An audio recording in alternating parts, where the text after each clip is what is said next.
1945 সালে জাপানের হিরোশিমা ও নাগাসাকি শহরে পারমাণবিক বোমা নিক্ষেপ করে যুক্তরাষ্ট্র। দ্বিতীয় বিশ্বযুদ্ধ যখন প্রায় শেষের দিকে হিটলারের নাৎসি বাহিনী আত্মসমর্পণ করে, ইতালির স্বৈরশাসক মুসোলিনির পতন ঘটে। দ্বিতীয় বিশ্বযুদ্ধ চলাকালীন জার্মান ইতালি আত্মসমর্পণ করল ও জাপানের সম্রাট আত্মসমর্পণ না করে তার সামরিক বাহিনীকে যুদ্ধ চালিয়ে যাবার নির্দেশ দেন।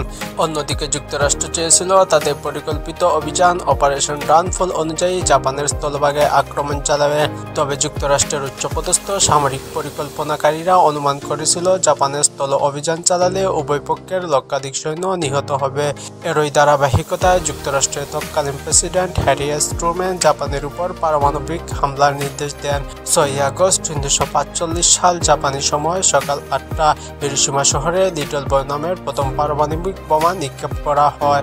বোমাটির ধ্বংসাত্মক এতটাই মারাত্মক ছিল যে 2 কিলোমিটার এলাকার মধ্যে যত স্থাপনা ছিল সব ধ্বংস হয়ে যায়। 9 আগস্ট দ্বিতীয় দফা নাগাসাকি শহরে ফ্যাটম্যান নামের প্লুটোনিয়াম ভিত্তিক পারমাণবিক বোমা নিক্ষেপ করে যুক্তরাষ্ট্র। বোমাটি ফেলার সাথে সাথে 40,000 মানুষ মৃত্যুবরণ করে। কয়েক মাসের মধ্যে মৃত্যুর সংখ্যা গিয়ে দাঁড়ায় প্রায় 1 লাখের কাছাকাছি। 15 আগস্ট 1945 সাল জাপানের সম্রাট হিরোহিতো জাতির উদ্দেশ্যে এক রেডিও ভাষণে নিঃশর্ত আত্মসমর্পণের ঘোষণা দেন। এরই ধারাবাহিকতায় দ্বিতীয় বিশ্বযুদ্ধের সমাপ্তি ঘটে।